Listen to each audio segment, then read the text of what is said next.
السلام عليكم ورحمة الله وبركاته. النهاردة جايين لكم بخبر جميل وجديد. البودكاسترز بيكبر. وهنعمل خط بقى جديد خالص. بحبك لما بتستنى. انت فجأة هنعمل خط كبير. بتمسك المهم احنا عندنا لاين جديد في البودكاسترز هيبقى اسمه اوكي ولا ايه. تمام. ده هيبقى هنجيب فيه بيزنسز مختلفة، هنجيب شركات بتعمل سيرفيس، شركات بتعمل اكل، شركات بتعمل اي نوع من انواع المنتج، وهنقعد نتكلم ونسألهم على حاجات كتير قوي جوه الشركة بتاعتهم، وانتوا تتفرجوا على الحلقة وتشوفوا اذا انتوا الشركة دي اوكي ولا ايه. بطيء يا باشا ما انت اصلك بتبقى فاتح خشوا. وفجأة بتبقى ودي هتبقى الحلقة اللي هتتفرجوا عليها دلوقتي، هي دي اول حلقة في الخط ده. السلام عليكم. انا يعني عندي verticals تانية حابة الناس تعرفها اكتر عن InDrive، ان احنا مش مجرد بس application عشان اوصلك من المعادي للمهندسين من الزمالك لاكتوبر، لا، الموضوع اكبر من كده بكتير. في 4 خدمات تانية. عندنا InDrive سفر، وعندنا InDrive خدمات، وعندنا InDrive شحن، وعندنا InDrive delivery. أنا معتز توبة، مدير تطوير الأعمال في شركة InDrive للشرق الأوسط. وانا شروق إبراهيم، Regional PR Manager لInDrive Middle East.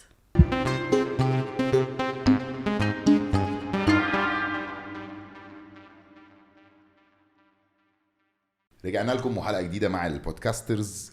والحلقة دي الحقيقة يعني قعدنا نفكر فيها كتير قوي أنا وكريم. كنا عايزين نتكلم على فكرة النقل الذكي. تمام.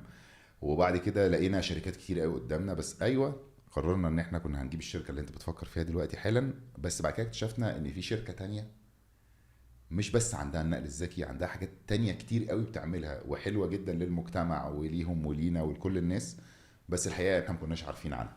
بيفكروا فينا عارف اللي هي دي. قلبهم علينا قوي. فهم عشان كده اسمهم InDrivers. كلهم يعني هم كلهم مع بعض. معلش هو عشان بس استفز قبل الحلقه من InDrivers، واحنا هنتك عليها الحلقه دي شويه. معانا InDrive. ازيك؟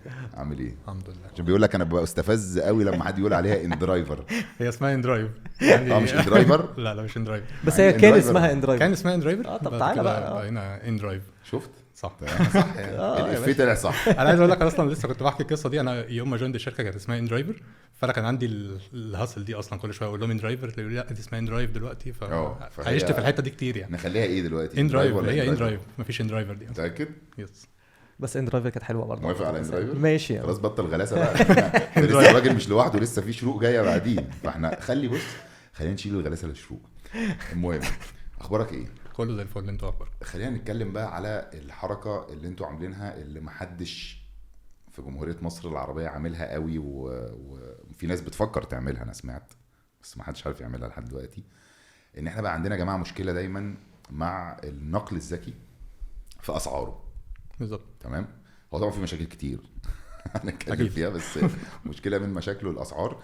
والاسعار يعني انا انت عارف بروح المطار بالنقل الذكي، بالشركات النقل الذكي. ها. فايه مره رحت بيروت، كان عندي زي تصوير كده، قعدت 48 ساعه والله العظيم مش اكتر. تمام. رحت انا في التجمع. تمام. رحت من التجمع للمطار ب 280 جنيه. اوكي. انا طبعا بالنسبه لي ده رقم هلامي وغير مسموح، يعني حتى البودكاست ما بيطلعليش المبلغ ده. بعدها ب 48 ساعه رجعت ب 420 جنيه. اكيد رجعت في اوقات اللي هي المفروض بتبقى الزحمه. انا اسف ان انا حجزت طيارتي في وقت يعني ظبط مواعيدك يعني. بس ده مش طبيعي. وابتدى الموضوع يكتر جدا في مصر، ان الاسعار النقل الذكي بقت غاليه جدا. بالظبط. انتوا حليتوا المشكله دي ازاي؟ احنا عندنا حل عظيم بصراحه. احنا الشركه عندنا المبدا بتاعها اللي احنا بنوفر يور فير، سواء العميل او العميل. هنا اقصد بيه كشركه InDrive. نبي عربي بقى عشان ماشي. عميل. العميل اقصد بيه الاوفر يور فير دي. ماشي. اعرض تسعيرتك. فالعميل بالنسبه لنا احنا في الشركه بنهتم بالناحيتين. العميل هو بالنسبه لي العميل اللي بيطلب الرحله، اللي هو الكاستمر او العميل نفسه، او الكابتن.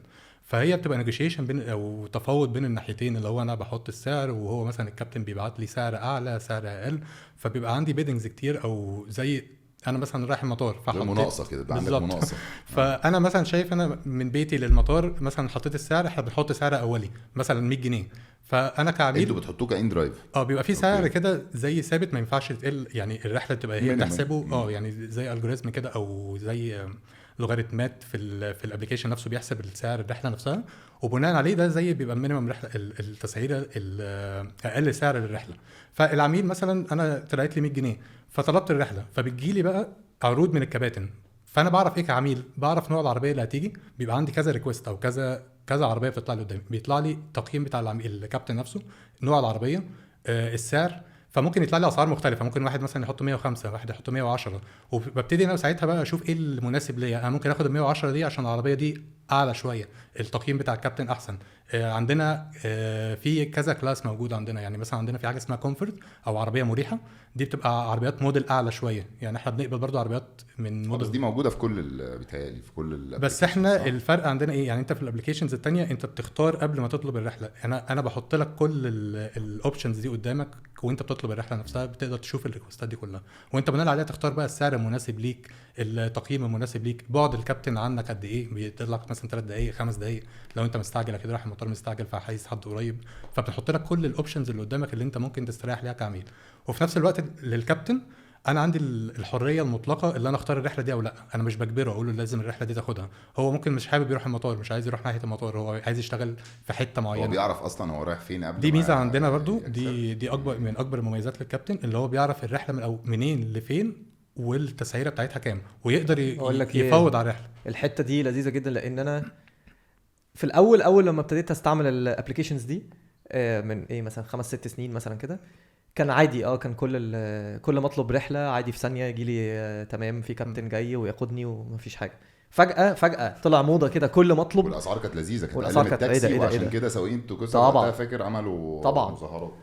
بعدين دلوقتي كل ما اجي اطلب الاقي فجاه مكالمه بالظبط، سعادتك رايح فين يا باشا؟ طب انا يعني اما ايه لازمه البتاع اللي انا طالبه؟ طيب ما أنا لو كده انزل اخد تاكس ابيض وفيزا ولا كاش، وفيزا ولا كاش.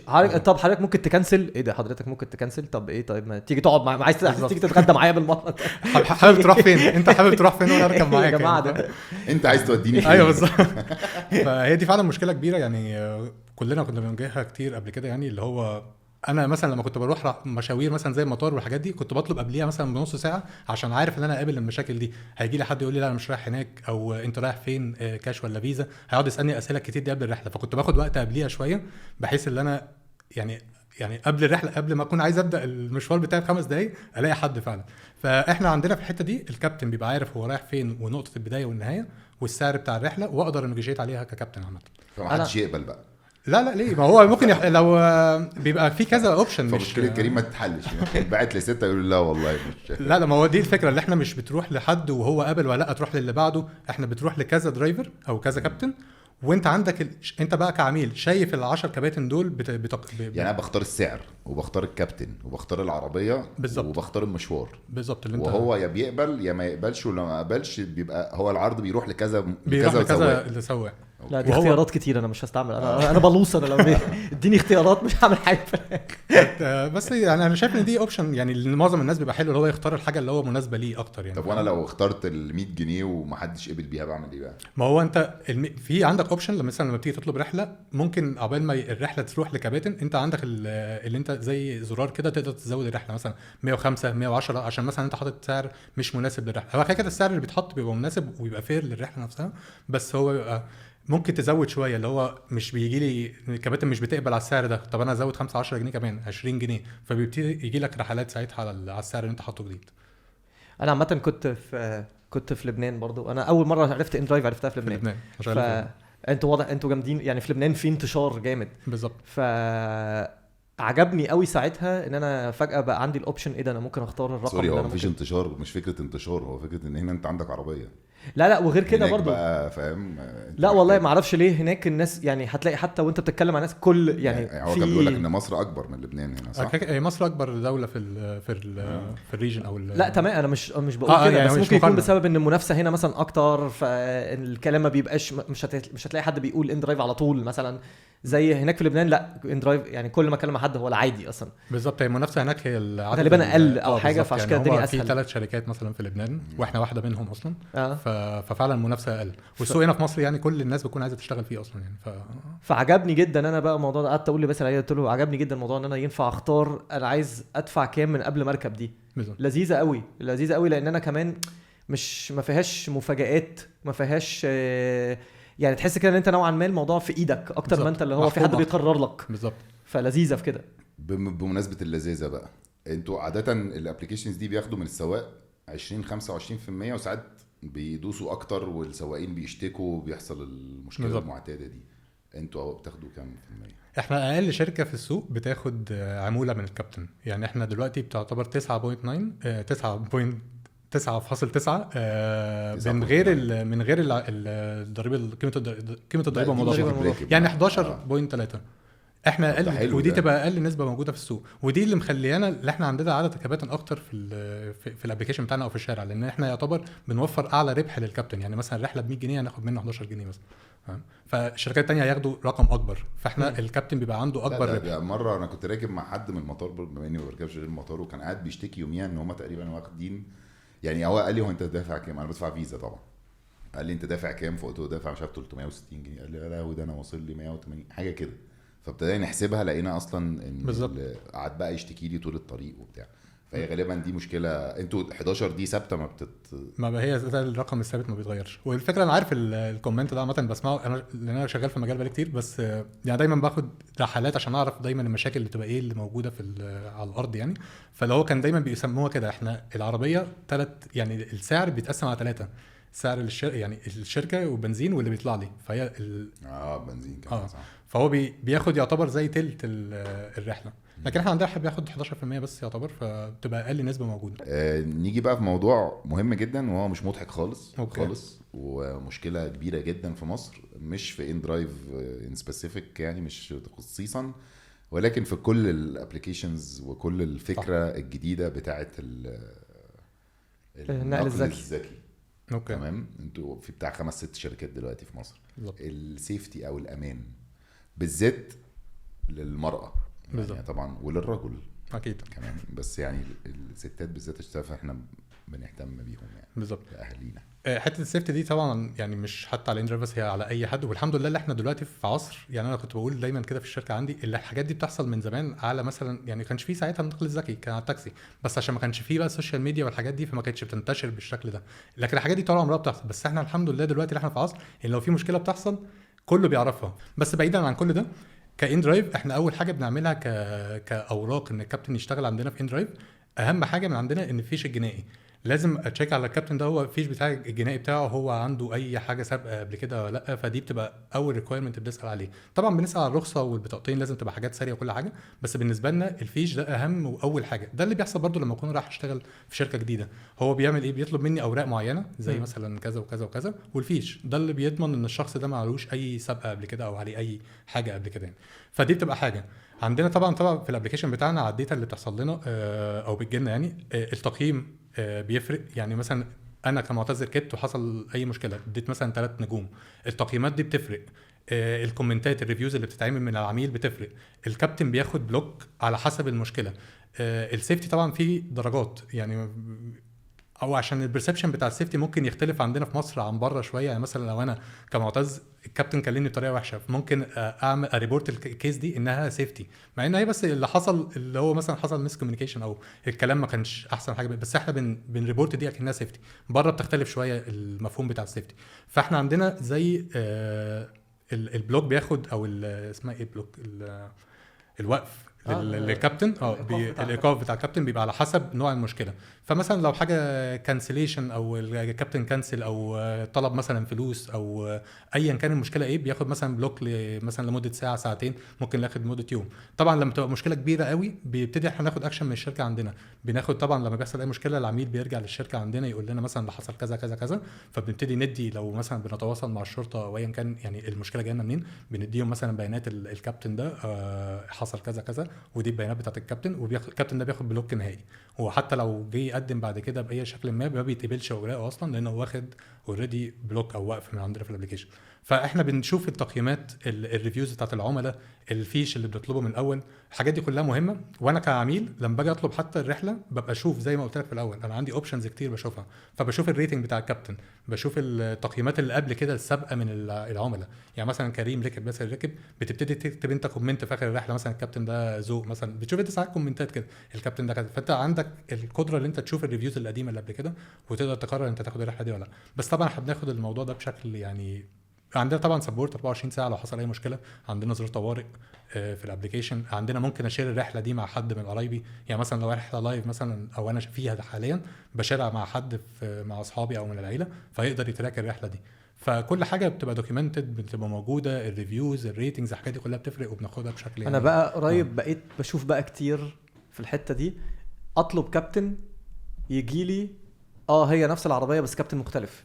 بتحصل ايه بقى القصه الجديده دي بقى؟ انا دي بقيت بشوفها كتير هم قوي. اصلا كلهم بيشتغلوا مع كله. صح، دي بتحصل عامه في كل الشركات وكل حاجه يعني عامه. بس احنا دلوقتي بنحاول نمينايز الموضوع ده، اللي احنا بنطلب من السواق قبل ما يطلب رحله مثلا ياخد صوره للعربيه، صوره لنفسه هو كمان، بحيث ان احنا نتاكد ان هو ده السواق. ايه ده تاني قبل ما يطلع الرحله؟ كل رحله يعني ولا مش كل رحله، مع كل كم بتبقى فتره معينه حاطين زي ثريشولد او وقت يعني حاجه معينه كده. هو طبعا الكابتن مش عارف هي قد ايه، بيبقى نطلب منه صوره ليه او صوره للعربيه نفسها اللي هو شغال عليها، بحيث ان احنا نضمن لو انا الكابتن هصحى الصبح اخد 3-4 صور بنفس اللبس وبتاع عشان اول ما تبعت لي وانا قاعد في البيت وصاحبي سايق العربيه ابعتهم لك. بتحصل يعني انا يعني بقول لك اكيد بتحصل 100% يعني بتحصل الحاجات دي انت كلها. كابتن شرير بس كابتن شرير طبعا. انت واحد برضه، انا لو خدت الرحله زي دي في اخر الرحله بقول ان حصل كذا كذا كذا، فاحنا بنبتدي ساعتها نعرف ان حصل في الرحله دي تقييم او الكابتن ده مش هو اللي شغال على العربيه، فبنديله بلوك او مثلا بنعمل له زي تريننج. احنا برضه في حالات معينه بتحصل مش بندي فيها للكابتن بلوك على طول، لان في حاجات بتبقى تعليميه اكتر اللي احنا بنوقف له الابلكيشن ونقول له مثلا تعالى زورنا في الفرع،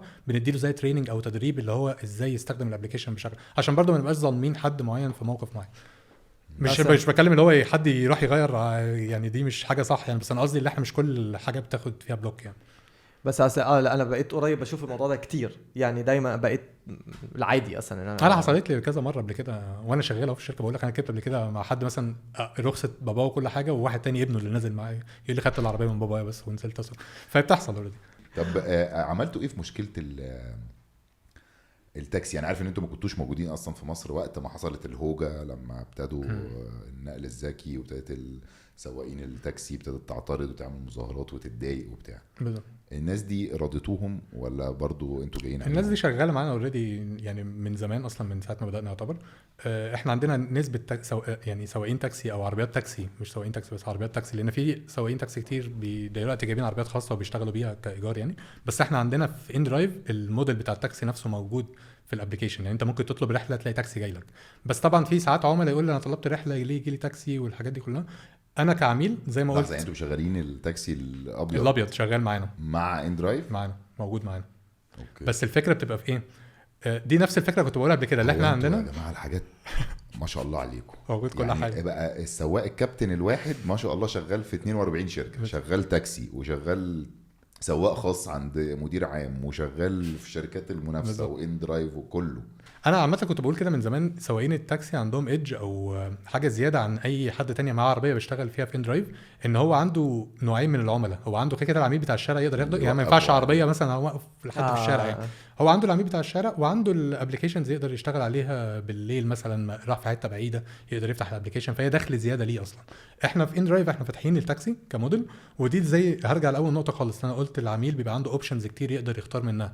فانا مثلا معتز طلبت رحله للمطار، فطلع لي 4-5 عربيات من ضمنهم التاكسي وهو اقرب واحد للبيت عندي، فممكن اقبله. بس احنا بنحط تاج عشان العملاء اللي بتشتكي ان مثلا جالي تاكسي ان دي عربيه تاكسي، انت بتطلب بيجي لك تاكسي بالظبط. لا انا اللي بختاره يعني بيبقى موجود جنب العربيه كده ان ده تاكسي، وانا عندي بقى انا كعميل اقبلها وما اقبلهاش. ممكن هو عشان اقرب واحد انا اقبله عادي. هي التكاسي يعني ما فيهاش مشكله. احنا مشكلتنا زمان كانت معاها حاجات تانية خالص يعني. بقول لك ايه، انا في مره مراتي طلبت برضو مواصله كده، فاتلخبطت. ميكروباص يعني طلبت برضو من النقل الذكي، فطلبت فجت تطلب فما خدتش بالها ان هي جايبه سكوتر. اوكي. فداست امي عملتها. وفجاه الراجل كلمها من تحت بيقول لها حضرتك انا وصلت، نزلت لقيت راجل بسكوت بيقول لها اتفضلي حضرتك ورايا. ايوه امي حصلت معاها والله. امي بكل الشياكه دي نزلت تحت العماره لقيت واحد جاي بس مدام يلا يا ابني بتيجي يعني بتهزر ولا ايه؟ عامة برضو انتوا الشغال عندكم معانا سكوتر؟ شغال ونسبته كبيرة يعتبر في الماركت بتاعنا بتاع مصر. السكوتر عامة في مصر يعني مهم جدا. لا هو جامد، بس هو لما في مشاوير بعيده انا يعني استعملته مره بصراحه. في لا هو جامد. اسكندريه بالذات كمان، لان معظم الشوارع بتبقى في شارع البحر مثلا بتبقى زحمه في وسط البلد. انا لما باجي مثلا مش معايا العربيه لازم لما باجي اطلب اي حاجه في وسط البلد عشان الزحمه ده هينجزني. انا جربتها قبل كده. وانا بقى يعني بتبقى ممتعه بصراحه يعني. وماشي بقى تيت يا نجوميه فضحني في الشارع والله العظيم. الله يسامحك. طب انتوا عندكم يبقى انتوا بقى مش في القاهره بس، بقى انتوا القاهره واسكندريه وكل المحافظات ولا؟ احنا الابلكيشن الوحيد اللي ممكن تفتح في اي محافظه تلاقيه موجود عادي. ما انتوا معاكم كمان ما التكاسي. شاء الله، بس عشان ما شاء الله عشان وبالتكاسي كمان كل المحافظات يعني يعتبر 90% من المحافظات. يعني حتى المحافظات اللي فاضله اللي ما اتفتحتش ممكن تتفتح في خلال السنه دي يعني. فيعتبر في كل المحافظات اللي انت ممكن تفكر تطلب فيها اندرايف فاحنا موجودين في كل المحافظات. وفي محافظات اصلا ما فيهاش اصلا اي منافس يعني، فاحنا بس اللي موجودين احنا والتاكسي بيبقى شغال معانا في الابلكيشن كمان يعني. ودي بتبقى فرصه حلوه للناس اللي هي تبقى زي اكننا بنفتح سوق عمل حتى للناس كتير قوي بتبقى في المحافظات دي يعني، ان هم يقدروا يحسنوا دخلهم. لا انا عامه على فكره انا عاجبني قوي موضوع اصلا النقل الذكي ده كله على بعض، علشان هو فعلا خلى ناس كتير قوي تدخل فلوس محترمه بالظبط. وبالذات في فتره الناس اصلا يعني محتاجه فلوس زياده دلوقتي، فهو بالعكس هو بيوفر للناس التانية يعني. الزبون نفسه بيبقى عمال يوفر فلوس بدل ما هو كان بيبقى ما عندوش اوبشن غير التاكسي، بقى عنده كذا اوبشن. فبالعكس لا هي كفكره اصلا بالزبط. هي لايقه جدا على كل مصر. الناس فعلا يعني. حتى انا لو معايا عربيه عادي ممكن مثلا او مطالب رحله مثلا مش متحرك بالعربيه النهارده هطلب رحله انا مثلا دي بقولها كل الناس اللي اعرفها او اصحابي او ان كان مش لازم ايا كان انت بتعمل ايه في حياتك، كلنا محتاجين دخل زياده. فبقول له مثلا وانت يعني مثلا نازل ابلكيشن وانت مروح من رايح الشغل وانت مروح خد معاك رحله هات البنزين على الاقل فلوس البنزين. انا حاسسكم عاملين كل الخدمات اللي ممكن تتعمل على وجه الارض، بس حاسس ان هو فتحت الابلكيشن هي معقده جدا. لا خالص. هو عنده اوبشن لاي حاجه فاهم. طب وبتقبلوا اي موديل عربيه؟ احنا بنقبل من عربيات من 95. ليه؟ بس ما دي الفكره برضو اللي بكلمك فيها برضو؟ يعني انا هرجع لنفس الفكره دايما يعني. انا كده بديك الاوبشنز كلها. انا كعميل مش لازم اخد عربيه. بقول لك والله العظيم انا هحتار اذا افتح الابلكيشن مش هختار حاجه بس رايح فين مشوار تطلب ايه اندرايف؟ طب استنى بس على فكره احنا قهوه كده اقعد بس لا احنا كمصريين بنحب يعني مش يعني بنحب الموديل ده اللي انا اقعد اختار يعني. هي تحسها لعبه اكتر يعني. انت شايف كذا حاجه وبتختار. بقول لك ايه، انتوا عندكم الزباين اكتر ولاد ولا بنات؟ هي في الاغلب كده تبقى يعني اللي بيطلب رحلات بتبقى اكتر بنات يعني. شفت انا بقول لا، وكمان عشان البنات بتقرر بسهوله. الولاد هتديله اختيارات كتير. اسمع مني، الولاد لما تديله اختيارات كتير ما في الولد دايما بيحس ان طب انا مش عايز. أوكي. البنت هتخش تختار. ممكن. والله الولد مش هيتعب دماغه. ايوه انا عامه بختار يعني اول حاجه بالظبط. يعني ما بفرقش معايا انا راكب ايه اصلا. عشان كده بقول لك مش عارف ليه دايما كريم ضد البنت، مش عارف ليه. اني قلت له قبل كده في حلقه هم اللي بيختاروا. مش كده مش من مصلحتك ويقول لي اوكي، وبعدين بص بيفقد اعصابه فجاه تلاقيه قلب على المراه. بس هو كان بيمدحها دلوقتي يعني. هو بيقول لا تاخد القرار على طول. على فكره مش هتنفع تطلع اللي انت طالعها دي. انا دافع مش لايقه والله. لا لايقه صدقني ما لايقه. طب واتقل بقى على الكومنتات اللي هتجيلك. والله ما لايقه خالص. انا بدافع عن كريم دلوقتي. هو راجل بيقول ان هو بيختار على كريم ومعتز ضد المراه، ما اعرفش ليه برضه. مش فاهم. براحتكم يا جماعه. والله انت اللي هتلبس في الطلعه دي بس ماشي يعني. خالص بالعكس انا ده انا دايما معروف ان انا مع المراه بجد. احنا دلوقتي بنتعامل يعني انا وكريم دلوقتي في الصف بتاع المراه. بس عامة انا قصدي في 95 دي اللي احنا بنحاول زي ما قلت اللي احنا اولا ناحية الكابتن اللي انا اوفر لاكتر عدد من الناس يبقى فرص عمل او زيادة دخل، وفي نفس الوقت العميل يبقى عنده اوبشنز كتير لما يجي يطلب الرحلة يلاقي حد قريب منه. مش لازم استنى 5-6 دقايق عشان الاقي رحلة او 10 دقايق. ممكن الاقي عربية مثلا بما ان العدد الكباتن اكبر عربية اقدم شوية بس قريبة مني، فانا واحد كان من الناس يعني مش بتفرق معايا العربية قوي على قد ما انا هوصل فاهم. غير لو بقى احسن رايح المطار محتاج عربية اكبر كده يعني. لا انا عاجبني عامه ان انتوا مديين بتحاولوا من الاخر تخلوا الناس اي حاجه هو عايزها هيلاقيها بالظبط. من عايز بقى حاجه رخيصه اغلى موجود، عايز يعمل ايه موجود، كل حاجه موجوده. كل حاجه في ايدك. فدي حاجه في حد ذاتها حاجه جامده. انت فاكر وانا بفكر نبقى نعمل مره ونصورها، ننزل يوم انا وانت يعني هنسوق. أيوه. حسيتك ونشوف مين هيعمل اكتر. ونصورها. نعمل اللي هيعمل اكتر السويق بقى، ما هي هتبقى مساله سويق يعني بقى. أبيج لا بالعكس مش شرط. ممكن هو يختار رحلات. ممكن حد يركب معايا يحبني يقوم قايل لي طب خدني لفتين 3 كمان. بس كده مخسره برضه هو ياخدك يعني. نشوف بقى، ممكن اقوم منزله واقول له اركب تاني كده. ماشي كده خلاص. هو انا كده عرفت ان انا كسبت خلاص. في تيبس بما انها كاش هي ممكن يعني يعني ما فيش بس انتوا هتظبطوا بس عادي يعني. لا هي ما بينك وبين الراجل بتبقى واقفه على العميل. بيبقى فيه تيبس علشان الثانيه بالفيزا بس. انا اسف انا اعتذرت على فكره بس انت ركبت على لا يعني ما انت ما تقولش عشان بنات كده عشان وبعدين ضد المرأة. تغلط في الفيزا. انت بتغلط في المرأة والفيز ليه طيب؟ مش تمام يا باشا. طريقه اخلاقي ودي حاجه مش كويسه. كان حلاوه البودكاست ان انا حاجه وانت حاجه. لا خلاص دلوقتي انت راكب موجه سيئه جدا.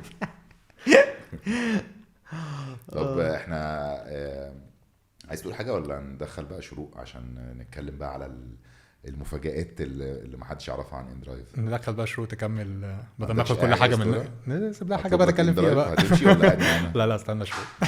تعال ناخد بريك. اوكي.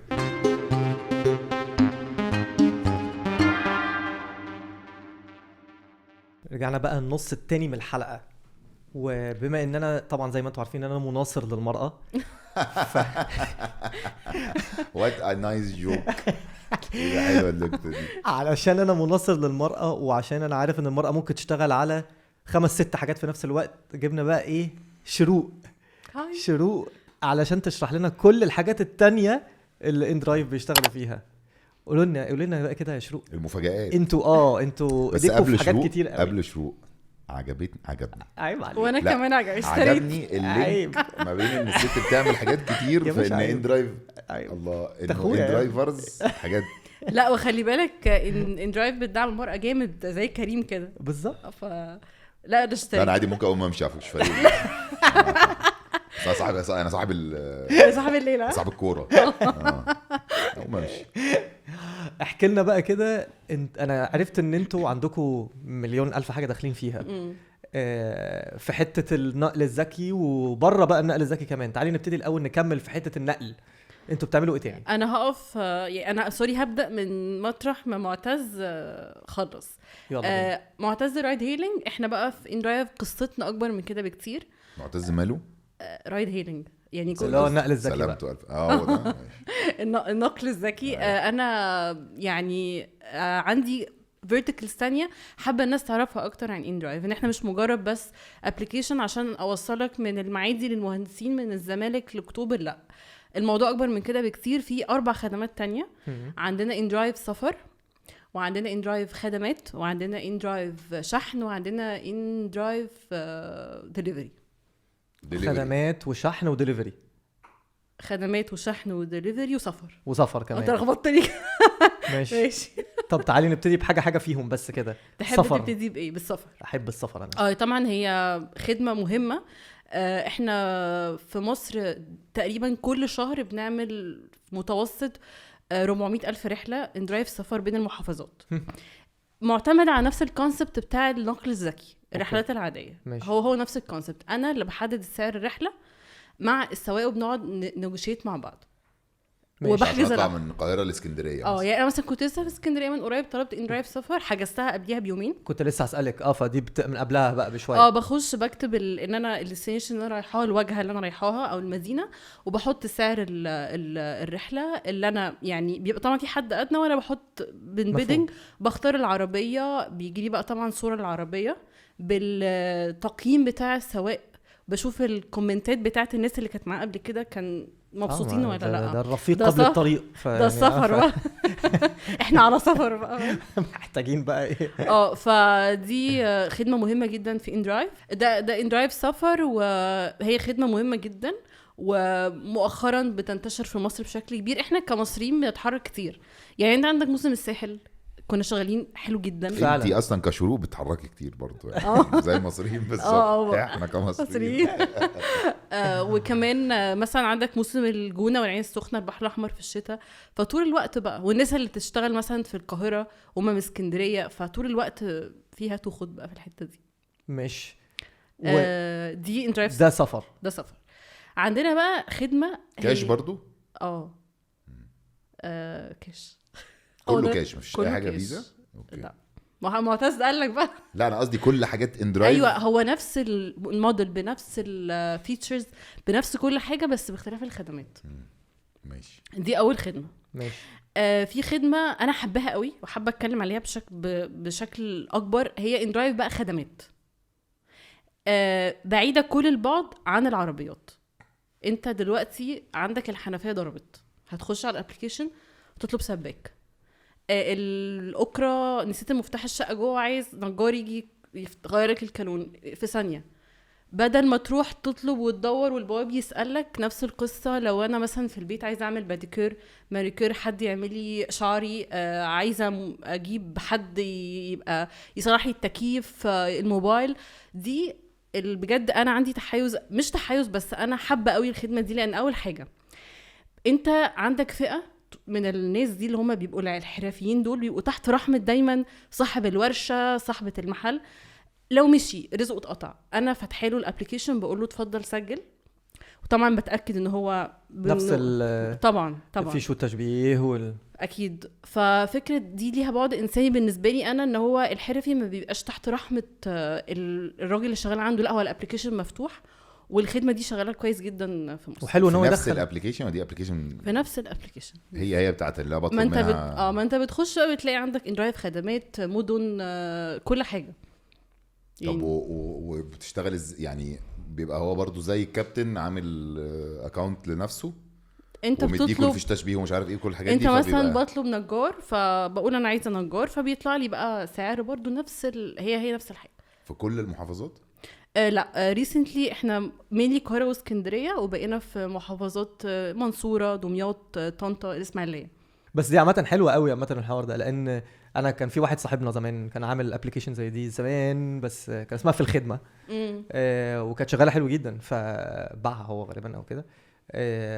فانا عارف ان في سوق كبير للحته دي، ان في ناس كتير وبالذات كمان لو ست كبيره عايشه لوحدها. ما هي التكنولوجيا بتسهل حياتنا، فاحنا بنسهلها على الناس لابعد مدى بقى، اللي هو يعني اي حاجه هتلاقي احنا موجودين، سفر تلاقي خدمات تلاقي. في بقى خدمه تانية مهمه برضو، خدمه النقل ان درايف شحن. دي بقى مهمه في ايه؟ ان احنا هنا بنخاطب فئتين، البي تو بي اللي هي الشركات، كل شركه بيبقى عندها حاجات عايزه تبعتها لمكان تاني او لمحافظه تانية، فبدل ما تروح لشركه شحن تمضي معاها وحاجات لوجستيه سخيفه، انت بتعمل اوردر على الابلكيشن. ومش شرط الابلكيشن بس، انت ممكن لو انت مش عندك ابلكيشن ان درايف وعايز تعمل اوردر ان درايف شحن، بتخش على الويب سايت تعمل اوردر عادي. احنا مسهلينها لابعد مدى. برضو قايمه على البيدنج، عندنا احجام مختلفه من العربيات. عايزه اقول لكم على حاجه، يعني العربيات الكبيره النقل، لان تروسيكل من اكتر عربيات النقل استخداما في مصر. يعني التريلا تريلا، عربيات التروسيكل الصغير ده اكتر حاجه في مصر بتطلب سهله وفلكسبل. فاحنا كمان عندنا احجام مختلفه، انت عندك من اول تروسيكل لحد اكبر حاجه، عايز تنقل عفش، عايز تبعت حاجه، برضو بين المحافظات برضو حاطين حد ادنى وكده، وقائمه برضو على التفاوض. بس عارفين تجيبوا سواقين كباتن تروسيكلات كتير مسجلين عندنا فعلا كتير. دي اصلا يعني انا لسه بيخش كنت يعملها اونلاين. هو انتوا الناس دي بتعرف ازاي؟ ما احنا بقى عندنا سبلايرز وعندنا ايجنتس وبنتواصل مع ناس، يعني دي بقى الفكره. بيبقى احنا في اندرايف الاقسام كتير قوي، فكل واحد متخصص في حتته. فانت عندك بقى ايجنتس بتكلم، سبلايرز بيساعدوا يسجلوا. عندكم تيم في الشارع بينزل يقعد يتكلم مع الناس دي؟ مش بينزل في الشارع، بس حاجه اسمها ريكروتمنت، يعني بتبقى بالشكل ده. غير بقى طبعا معتمد تسويق، جزء العلاقات العامه، جزء برضو في خدمه اللي هي الدليفري، اندرايف دليفري.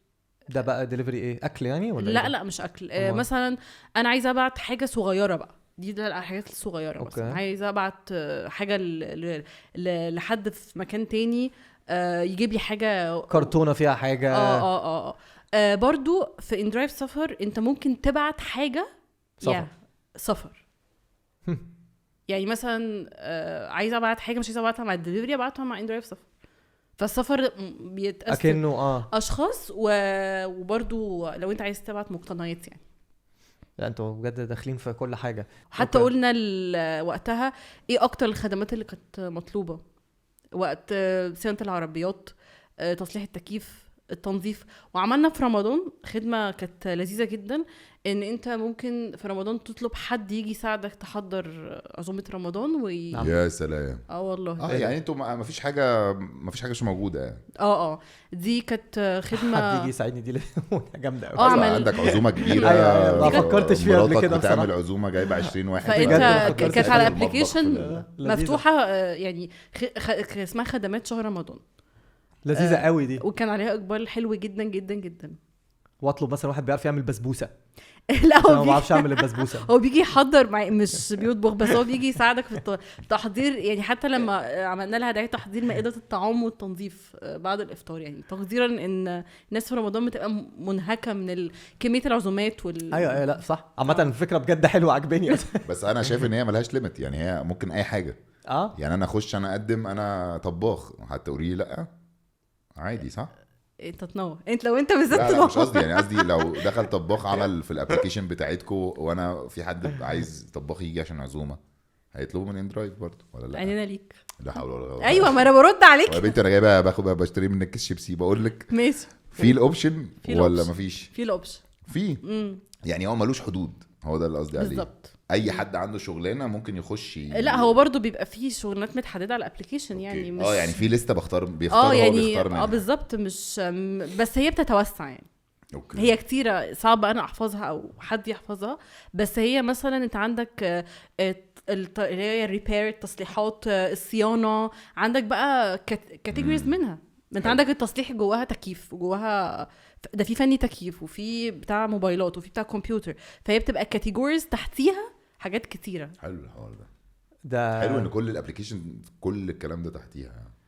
ما هي دي مش دي اللي ما اعرفش انتوا ناويين على كده ولا، بس مش دي اللي بيسموها السوبر ابس دي، اللي هي بتبقى جواها كل اي حاجه وفيها بيمنتس وفيها لا احنا محتفظين، يعني احنا تصنيفنا او تعريفنا منصه خدمات حضريه وتنقل عالمي. اوكي. فالخدمات الحضريه دي الخدمات اللي يعني اللي بره اللي هي اللي بتبقى بره الرايد هيلينج يعني، او النقل الذكي. طب يبقى احنا كده اتكلمنا على السفر، واتكلمنا عن النقل، واتكلمنا على الخدمات، كان ناقص حاجه. والدليفري قلنا انه زي النقل بس على صغير. يعني اللي هو وممكن تستخدم برضو اندرايف سفر عشان لو عايز تبعت حاجه. طبعا عندي بقى سؤال، بما ان احنا يعني ممكن لما نيجي نخلص تصوير عايزين نبعت الهارد ديسك نبعته مع اندرايف ده بجد ماشي. طب بعد بقى ان انتوا داخلين في كل اي حاجه كده بتعملوا فلوس ياما، بتدوا بقى حاجه تانية، بتيجوا وترجعوا حاجه للناس، ولا ما بتعملوش حاجه، بتستثمروا في حاجات وكده ولا ايه؟ هتكلم معاك في الموضوع ده. بفتح لك انا اهو. هو لا انت يعني اللي بيتفرج، لو انت مش عارف قبل الحلقه ان في حوار، يبقى انت كنت بتسمعها انا بديها سودا. يعني هو لازم اللي بيتفرج يبقى عارف ان انت كنت عارف. ايوه ايه ده، ما بقولش يعني ما شاء الله انتوا بتعملوا فلوس كتير قوي، بتساعدوا بقى هاتوا بقى بتساعدوا محتاجين ولا انتوا فاهم؟ قولوا لنا كده. طيب احنا الموضوع ده بقى واسع شويه نتكلم فيه لو طيب اصلا اندرايف احنا دلوقتي في النسخه الثالثه من جايزه اسمها أرورا تك أورد. دي جايزه لدعم السيدات رائدات الاعمال في مجال التكنولوجيا، لان المجال ده مسيطر عليه الميل فيجر. دايما بنشوف قصص نجاح مسيطر عليه الرجل هو اللي مسيطر على اي قصص ناجحه او شركه ناجحه او ابلكيشن ناجح، بيبقى وراها راجل المؤسس. وفي نفس الوقت شفنا قصص ملهمه لستات في الدول كتيره عملت ابلكيشنز بجد كانت مفيده لبلدها ولمجتمعها. واحنا شعارنا تحدي الظلم، فاحنا بنشوف تحدي الظلم او ايه اندرايف تشالنج انجستس او عدم العداله.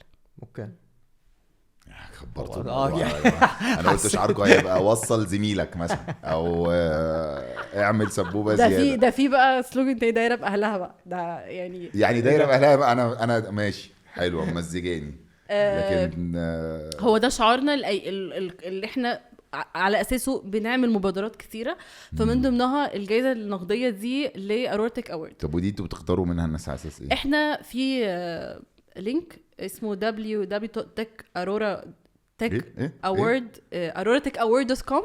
تمام. قوليها تاني كده. aurora.techaward.com. طيب يبقى قص في المونتاج لا بقى. بالعكس، ده انا هحط عليها مزيكا وانزلها ريل لوحدها. الدبليو تك الدبليو تك تك. دي مفروض لاي واحده عندها مشروع بس يكون طبعا خاص بمجال الهاب بتاع التكنولوجي، بتخش بتقدم.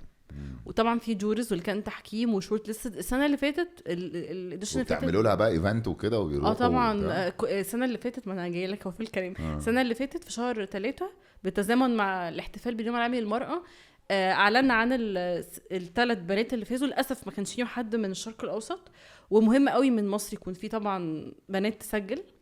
واحنا بنتكلم على جلوبال بقى، بنتكلم على global. الكلام ده مش مصر بس، ده كل مصر جزء من العالم كله بالظبط. بس أوكي. هي بس احنا بقى بندي جوائز نقديه. اللي تاخد المركز الاول بتاخد $30,000، المركز الثاني $20,000، المركز الثالث $10,000. وطبعا دعم من اندرايف، وبنعمل احتفاليه وبنعلن. ده السنه اللي فاتت عملناها في كازاخستان. السنه دي لسه، لان لسه الراننج يعني لسه التسجيل شغال لحد دلوقتي. وبما ان مصر سوق مهم لاندرايف، فمهم برضو ان يكون عندنا من هنا رائدات اعمال مصريات يشاركوا في الجائزه.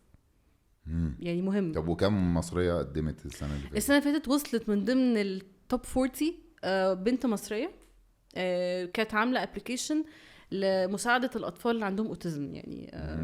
فكان حاجه، بس للاسف ما كان حد تاني كسب يعني. بس كان في 3 تانيين توب. فحابه قوي نشوف من مصر. احنا عندنا بجد بنات. واحنا دلوقتي في مرحله تقديم. يعني تقديم طيب لحد احنا نكتب تحت ال ما على حسب بقى الحلقه هتتذاع امتى. دي بقى الويب سايت. هو التقديم يخلص امتى؟ ديسمبر 1 ديسمبر. بس يعني يبقوا عارف حتى لو ما لحقوش الاديشن دي في اللي بعدها بقى، في اللي بعدها. اوكي. يعني فكره ان هم يبقوا عارفين ايه اللي بنعمله ويتابعوا لو حد مهتم بموضوع التكنولوجيا. عندنا بقى جايزه اطلقناها قريب، هي اسمها اندر دوج. دي بقى يونيسيف. غير بقى اورورا. غير اورورا. دي اندر دوج. دي بقى فيها رجاله بقى رجاله وبنات وستات بس؟ لا الاثنين. طب كويس. تمام. افتكرت الراجل. ودي جايزه مهمه وفيها برضو دعم، يعني فيها دعم مادي وجوائز نقديه. وبرضو لسه حاجه طازه بقى هقولها لكم، ان اندرايف اطلقت حاجه اسمها نيو فينتشرز يونت، قطاع المشاريع الجديده. احنا هندعم الشركات الستارت ابس اللي ليها الواعده اللي ليها فعلا بوتنشال بقيمه $100 مليون. ده حول العالم طبعا، وبرضو مصر مهمه قوي. هي دي الاندر دوج؟ لا دي حاجه تانية. طب انت كروتي الاندر دوج خلاص، ما فهمتش الاندر دوج ده هيكسب ما هي ايه؟ اندر دوج لا ليه؟ على اساس يعني برضو عمل حاجه في مجال الستارت ابس اللي هي الشركات اللي يعني الاندر دوج زي الاورورا، بس الفرق ان الاندر دوج ستات ورجاله. الاندر دوج دي الشركات اللي يعني اللي مش واخده فرصتها، مش موجوده في بس في التك، في التكنولوجي ولا في اي حاجه؟ لا في التك. فاحنا كل حاجه بنتكلم عليها في التكنولوجي. اوكي. طب ويقدموا عليها ازاي؟ برضو نفس الاورورا؟ لا اندر دوج دي حاجه تانية. طب بيخشوا. ما قول لنا بقى عشان هقول لك بعد الحلقه اللينك عشان مش فاكره دلوقتي. اعملي. طب اعملي كده وانا هركبه. اعملي. انا هحضر. طيب والتالت حاجه بقى اللي هو الفنتشر ده. انفستمنتس $100 مليون هتبقى في كل العالم. يعني في طبعا كرايتيريا معينه، ان هي تكون شركه واقعيه. اهم حاجه تكون الكونسبت بتاعها قريب من كونسبت اندرايف، اللي هو من غير بقى كده تحدي الظلم. ان هي تكون بتقدم حاجه فعلا بتساهم في لو في ظاهره بتقضي عليها فيها عدم عداله او في التكنولوجي. لا اي حاجه. بس ده هي هم ناويين يحطوا $100 مليون. ده اجمالي المبلغ. بس مش في مكان واحد، في انفستمنتس بقى عامه. احنا موجودين اوريدي في اكتر من 45، يعني في 45 دوله.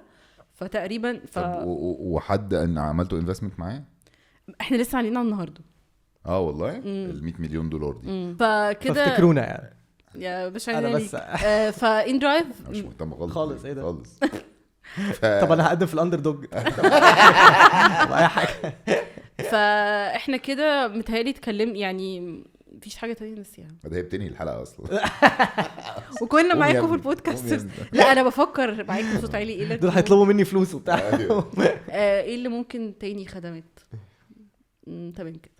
لا تمام دون. في حاجه بس تانية؟ انتوا فاجئتونا بصراحه بجد. والله انا كنت متخيل الان درايف عادي زي اي ابلكيشن نقل ذكي وبتاع حتى ما كنتش متخيل ان انتوا بالكبر ده والنجاح ده واللي فاجئني اكتر الخدمات الباقيه بصراحه والاووردز والحاجات دي. يعني سيبك برضو العربيات وكده كانت متوقعه جدا. بس عجبتني حركه الفلوس ان انا اخش اقول انا عايز ادفع كام ولو السواق وافق او لا الحركه دي خطيره الحركه دي بالذات ان احنا في اوقات عصيبه جدا دلوقتي الاقتصاد في النازل وخلي بالك كمان ان الكونسيبت بتاع الابلكيشن ماشي مع دماغنا كمصريين يعني. ايوه ما انا الفصال احنا بنحب نفاصل قوي وبنحب نجادل قوي فده ماشي مع يعني المايند سيت بتاعنا كمصريين يعني. ما هو يعني كل حاجه بالاتفاق. فاحنا بقى متفقين من قبل ما يجي. ما انت راضي وانا راضي. مرضيين. طب يا جماعه احنا مرضيين. استاذ معتز نورتنا. عايز تقول حاجه قبل ما معتز انا ناسي حاجه اقول لك انا بقى انتوا نسيتوا ايه ان لما يجي الكابتن يقدم على ان درايف من 3 ل 6 شهور مثلا ما بتاخدوش منه كوميشن خالص. ما هو معتز انت اتكلمت في حته بص في اي خدمه بنخش فيها في اي مدينه جديده بنقعد فتره مش بنحصل اي رسوم. بس ده في الجديد بس يعني هنا في القاهره بتخش اي مدينه ولا اي شخص بيشترك في انا دلوقتي مثلا جيت دخلت محافظه جديده كنت شغال فيها قبل كده ايا كانت الخدمه ايه بقى من الخدمات اللي انا قلتها لك دي اول فتره احنا مش بنحصل رسوم. لا مش فاهم قصدي. يعني دلوقتي لو انا قدمت ككابتن في ان درايف النهارده في القاهره وعملت رحله النهارده بالليل هتاخدوا 10%؟ لا احنا لو انت يبقى هي مش على الاشخاص هي على المحافظات. هي على المحافظات وان احنا بنقدم خدمه جديده. اوكي انا فهمت العكس. فهمت ان اي سواق جديد هيخش معاكم اول 6 شهور لا هي اول مدينه بقول صح اول يعني المدن انا رايي على فكره الفكره دي حلوه برضه يا ابني. انا رايي والله العظيم تشغلوني كونسلتنت. انا ومعتز ناخد طلباتكم انا بعتها تلاقوش بس. طب انا عايز اقول حاجه مش كبارات ان درايف هيتفرجوا على الحلقه صح؟ طيب انا باسل الزارو يا جماعه كونسلتنت في النقل الذكي والغبي الاثنين. انا شغال معاكم. شكرا. ميرسي يا جماعه نورتونا. عايزه تضيف اي حاجه؟ لا شكرا انبسطت قوي شكرا. برضه انا لو خدت الرحله زي دي في اخر الرحله بقول ان حصل كذا كذا كذا فاحنا بنبتدي ساعتها نعرف ان حصل في الرحله دي تقييم او الكابتن ده مش هو اللي شغال على العربيه فبنديله بلوك او مثلا بنعمل له زي تريننج. احنا برضه في حالات معينه بتحصل مش بندي فيها للكابتن بلوك على طول لان في حاجات بتبقى تعليميه اكتر اللي احنا بنوقف له الابلكيشن ونقول له مثلا تعالى زورنا في الفرع بنديله زي تريننج او تدريب اللي هو ازاي يستخدم الابلكيشن بشكل عشان برضه ما نبقاش ظالمين حد معين في موقف معين.